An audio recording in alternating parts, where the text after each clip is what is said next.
Kalian pernah nggak melihat artis pas mereka menggambar shading kulit di perbatasan antara bagian bayangan sama cahaya itu ada semacam garis merah gitu? Nah, itu tuh garis apa? Well, garis itu merupakan hasil dari efek SSS atau subsurface scattering. Apa itu subsurface scattering? Jadi gini, kalau kamu nonton video sebelumnya, kamu bakal tahu bahwa cahaya itu bisa mantul dari benda. Nah, tapi selain memantul, kalau kita punya benda yang bahannya agak transparan atau nama kerennya translucent, cahaya itu bisa menembus benda tersebut. Setelah menembus, cahayanya itu mantul di dalam bendanya, terus keluar lagi dan akhirnya masuk ke mata kita. Nah, dan itulah subsurface scattering. Jadi, cahaya itu mantul, scatter, di bawah permukaan benda, subsurface, sehingga subsurface scattering. Oh, oke. Terus hubungannya sama kulit apa? Nah, hubungannya sama kulit itu gini. Jadi kulit kita itu agak transparan. Nah, yang berarti selain memantul dari kulit kita, cahaya juga bisa menembus kulit kita dan masuk ke dalam tubuh kita. Nah, dan di dalam tubuh kita, cahaya itu mantul dengan darah, terus baru keluar lagi dan masuk ke mata kita. Nah, dan karena darah itu warnanya merah, pas cahayanya keluar dari tubuh kita, kita melihat semacam garis merah. Oh, jadi itu tuh.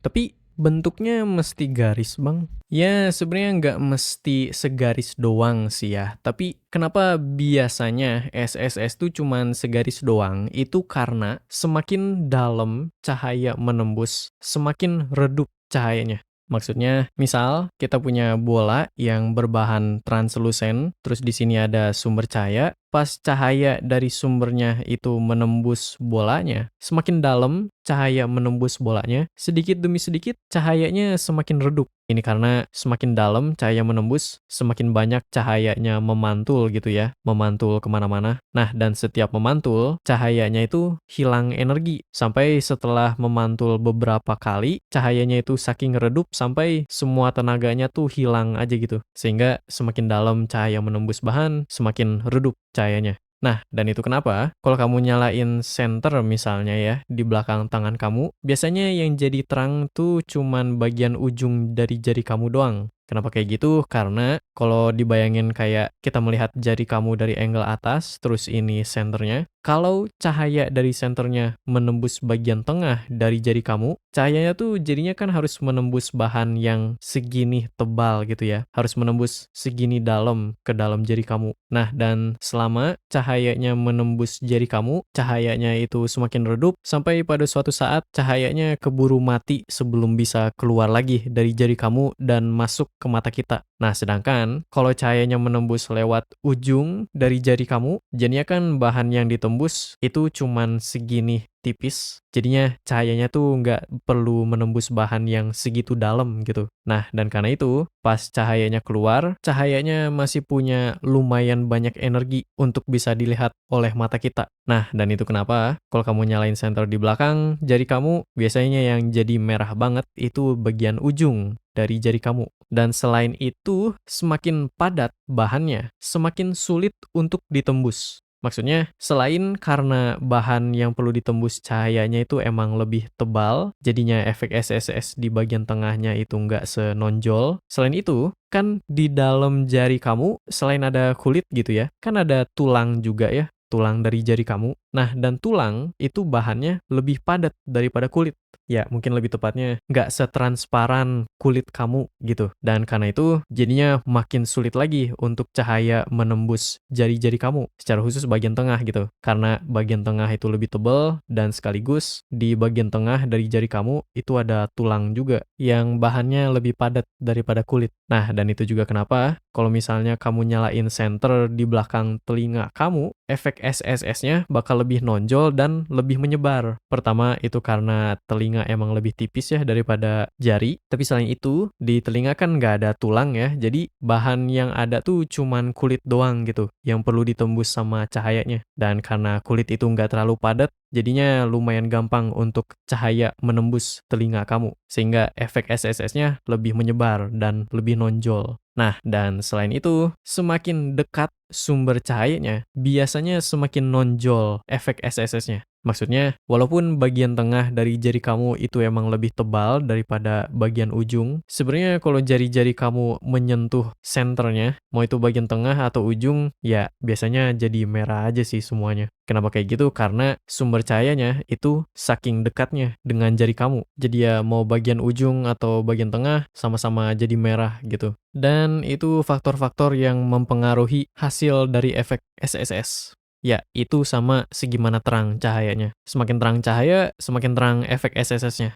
Oh, oke.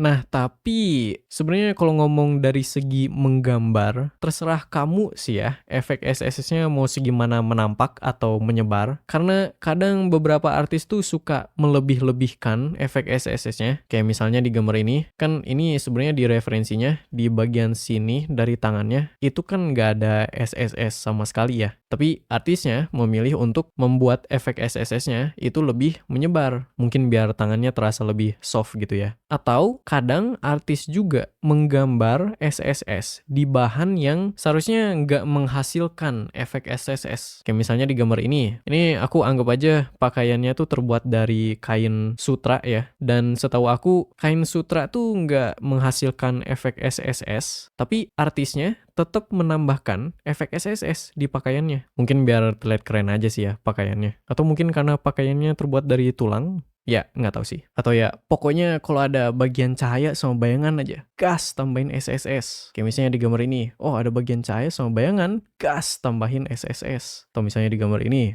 oh ada bayangan sama cahaya, gas tambahin SSS. Ya, biar keren aja sih. Jadi ya, segimana menampak atau menyebar efek SSS-nya itu terserah kamu. Oh, oke. Bentar. Barusan bilang bahan yang seharusnya nggak menghasilkan SSS. Berarti SSS itu khusus untuk kulit atau gimana, Bang? Oke. Jadi gini, sebenarnya SSS itu nggak khusus untuk kulit, melainkan bahan apapun yang agak transparan atau translucent bisa menghasilkan efek SSS. Termasuk bahan-bahan kayak daun, lilin, sama buah-buahan kayak jeruk misalnya. Nah, dan masing-masing bahan tersebut menghasilkan efek SSS-nya masing-masing. Jadi, kalau buat daun misalnya, kan daun itu lebih tipis ya. Jadi, efek SSS-nya itu lebih menyebar, terus warnanya itu lebih ke kuning, tapi ya itu tergantung daunnya. Atau kalau misalnya lilin itu agak lebih padat daripada daun, jadi efek SSS-nya mungkin nggak semenonjol. Terus warnanya itu lebih ke kuning, agak oranye gitu. Terus kalau misalnya buah itu tergantung isi buahnya sih ya. Tapi kalau jeruk kan isinya jus jeruk. Terus jus jeruk itu warnanya oranye, berarti SSS-nya itu berwarna oranye.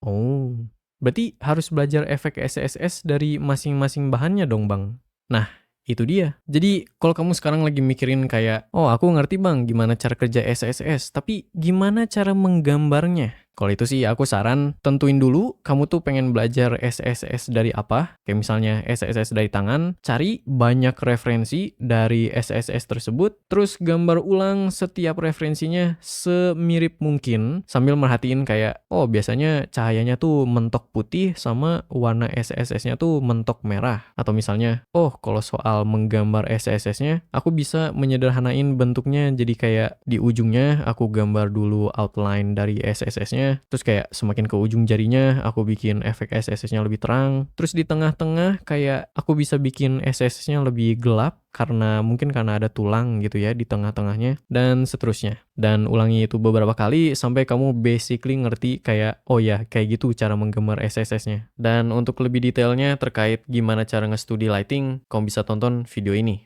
Dan itu basically semua yang aku mau bahas di video ini. Untuk video selanjutnya, aku bakal bahas tentang ciri khas dari lighting artis Cina atau Jepang, yaitu dynamic range. Jadi biar nggak lewat, jangan lupa subscribe dan nyalain lonceng. Kalau video ini berguna, jangan lupa like dan share videonya. Terima kasih kepada semua orang yang sudah berlangganan, nyawer, dan sebagainya. Mau itu lewat Saweria atau YouTube langsung. Dan that's all for me. See you next week.